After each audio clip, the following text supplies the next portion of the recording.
You know how I feel about black businesses. This video is to save a black business. Jeffrey Beauty Supply is in danger of closing its doors. I have no stock in this company. I'm not a co-owner. I just believe that it's important to help save this business because she's only one of 4 black beauty supply stores in all of Brooklyn. I want you to listen to the interview I did with the co-owner last night. I listened to her as she explains how the beauty supply wholesalers systematically freeze out black beauty supply owners. Listen to her explain why they need to relocate. And I humbly request that we come together as a community to save this business. So I started a GoFundMe for her. It's the link for that is bit.ly/Jeffrey Beauty Supply. That's bit.ly// Jeffrey Beauty Supply. I'm not only asking for help monetarily. It would be nice if we could get some contractors that could help her refurbish the new place and then take down things from the old place. It would be nice if we could get somebody that has trucks to help her move everything. And it would be even nicer if us women could go to her store and buy up all her inventory so she doesn't have to move it. So just listen to the interview that I did with her. Jeffrey's Beauty Supply, please give the address. 1709 St. Mark's Avenue, Brooklyn, New York, 11223. And this is Sade. She is a co-owner here. And I just want to let you guys know that it is 12:30 at night. Thanksgiving Eve. I got off work at 11:30. That's how important this video is to make. That I felt it was to make. So I drug Sade out of her bed because she called me today to let me know that it was a possibility that her store was closing. But wait, she told me that there was a ray of sunshine that her landlord was willing to move her to another location with more foot traffic. And when she told me that, I felt that it was important for that to happen. But there are some challenges she has with just moving. So just tell us a little bit about why you need to move and the process. Okay. Well, we opened up in last year, and we were sold on the location because it was a 12-unit brand new retail space. Right. It had Clean Right here, it had Dollar Tree here, and parking lot, close to everything as far as what we knew at that time. And the landlord told us he was going to fill it up with a mixed bag of different businesses that we could all flow off of each other. So a year later, we were still the only store besides the 2 stores that I told you. Right. And then I want to say about April of this year, Metro PCS moved in, and we were very happy about that because Metro PCS is going to bring the neighborhood and people from outside the neighborhood. And the Metro PCS closed in 2 months because it just wasn't a viable location. No. That brought us here today is then the landlord took 8 of the 9 stores and put an auto parts store in. Guys, think about the kind of foot traffic that an auto parts store is going to bring. Now, I happen to frequent auto parts stores, but I think I'm probably the only girl that does. So the auto parts store's been here about 2 months. It took some time to build it out, but that just sealed the deal that we couldn't thrive here. And this was a lifelong dream. Yes. We've opened. We've had excellent reviews. Yeah, absolutely. We have, put our hand in as to cultivate the business. We've had sip and shops. Yes. We brought in some of the major brands. Yes. But that is just fleeting. That's a one and done. There are 3 of us. Right. And that meant a lot to people. Yeah, it meant a lot to me. People would come in and just want to high five us. Just for being here. And prayed for us. Yeah. People have come in and bought something when they didn't need something. Yeah. But we just don't have enough of those people. Right. In this location. There are people who come from far and near, but that's not sustainable. We need the neighborhood. We need to be the neighborhood beauty supply. And at this location, there's not that neighborhood connection because they don't realize that this shopping plaza exists. Right, because it's so new. It's so new, and it doesn't have a robust group of offerings that would, draw them. So we found ourselves saying, we can't keep this afloat with the way it was going. Right. So we contacted the landlord to tell him the unfortunate news, and he knew that we were a good tenant. We paid our rent on time. We weathered the storm because he didn't get anybody. Because if it was an attractive location that's brand new, full build out, he would have had people. Right. We ushered people in. We handed out cards. We basically were brokers for this location. Absolutely. Because each one helps each other. Right. But it would never come to fruition. Okay.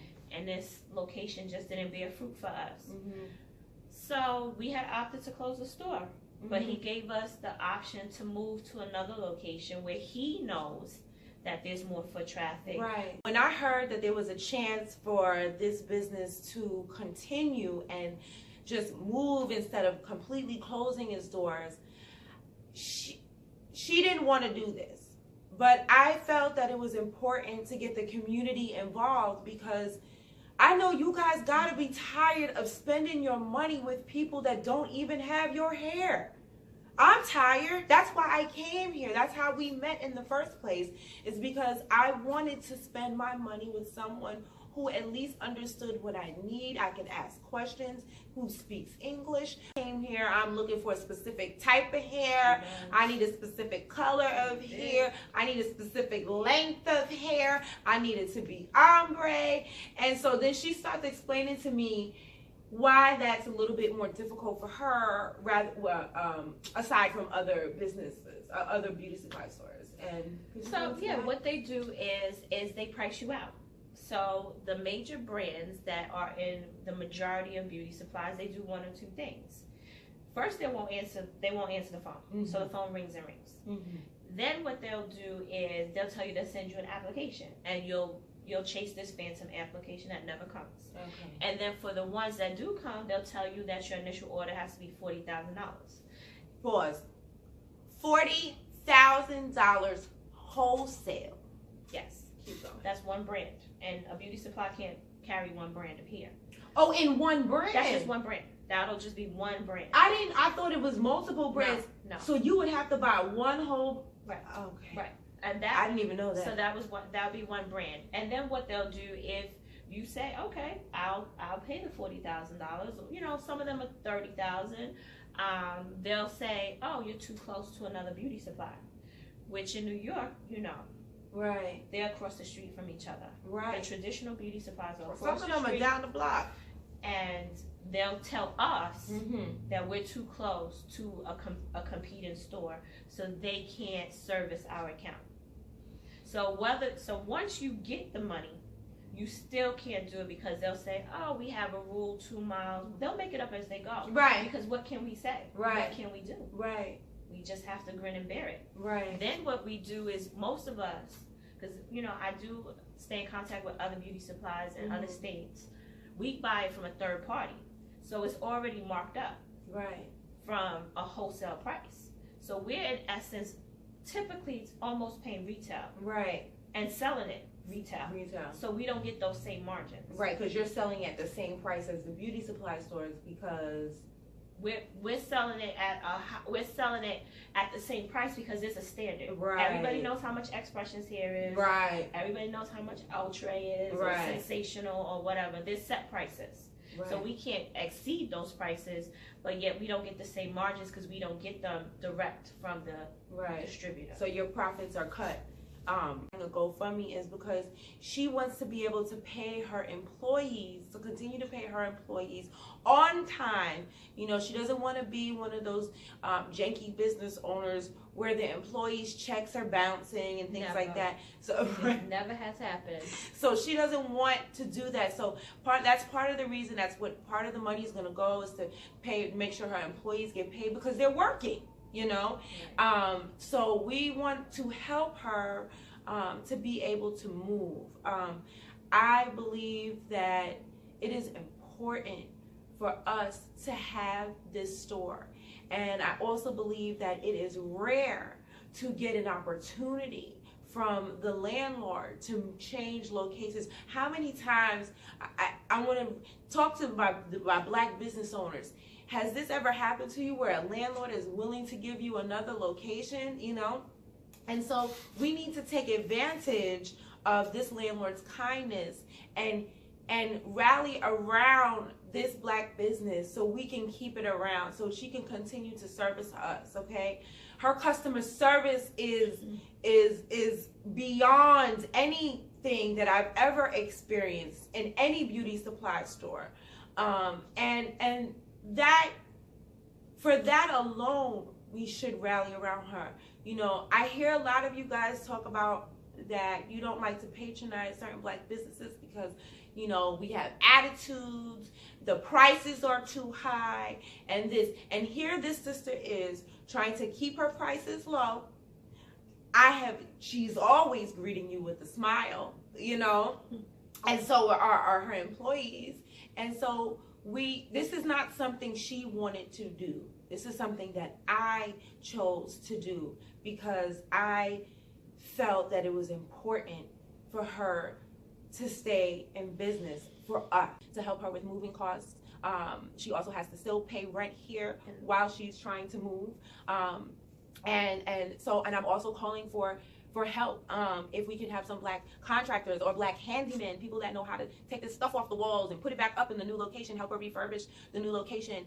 Any amount of time would help. If you have a truck that could help her move. And then, you know, ladies, just come buy up the store. You know what I'm saying? Clean out her shelves so then she doesn't have to move all this stuff. I told you, people have come here, they've high-fived, they've praise danced. We've had people, we have, you know, gospel music playing.